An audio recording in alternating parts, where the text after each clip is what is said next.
এমন একটা সময় আমার ছেলে আমার কাছে আবদার করলো যে আম্মু আমি ভুনা খিচুড়ি খাবো, আমাকে 1 ঘন্টা সময় দিয়েছে।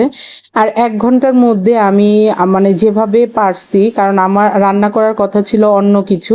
তো ছেলে যখন ভুনা খিচুড়ি খেতে চাইলো, তাহলে আমি বললাম যে তুমি ভুনা খিচুড়ি যখন খেতে চেয়েছো সমস্যা নেই, আমি রান্না করে ফেলি। আমি ঝটপট প্রায় আধা ঘন্টা বা 45 মিনিটের মধ্যে আজকে রান্নাটা আমি ডান করেছি। সচরাচর আমি প্রেশার কুকারে গরুর মাংস বা যাই বলেন আমি রান্না কম করি, কারণ আমার প্রেশার কুকারের রান্নাটা আমার বাচ্চার আব্বু খেতে চায় না। ও সহজ শর্টকাট কোনো রান্নাই পছন্দ করে না। ওর কথা হলো বাটাবুটি করে তুমি রান্না করো, সেটা বেশি মজা হয়। আর এভাবে পাউডার গুঁড়া দিয়ে রান্না করলে তার কাছে ভালো লাগে না। সেজন্য আমি সবসময় বেটে রান্না করি, যখনটা তখনই রান্না করি, ওটা খেতে আরও বেশি মজা হয়। তো যাই হোক, আমি আজকে রান্না করতেছি আর আমার পাশে আমার ছেলে দাঁড়িয়ে আছে। আমার ছেলে আমাকে এই রান্না হেল্প করেছে।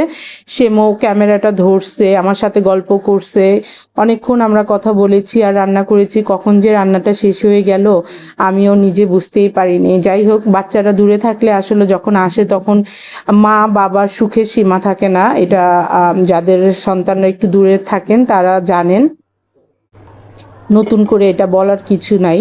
তো আমি কাঁচামরিচ দিয়ে দিলাম। কাঁচামরিচ দেওয়ার পর আমি আবার নাড়াচাড়া করে এখন আমার একদম মোটামুটি 80% হয়ে গেছে, একটু দমে রাখলেই হয়ে যাবে।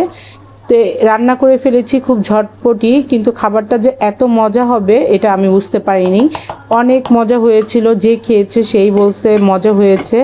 বিশেষ করে আমার আম্মু অনেক খুঁতখুঁতা খাবার দাবারের ব্যাপারে। আমার আম্মু খেয়ে বলছে অনেক মজা হয়েছে, তার মানে অনেক মজা হয়েছে।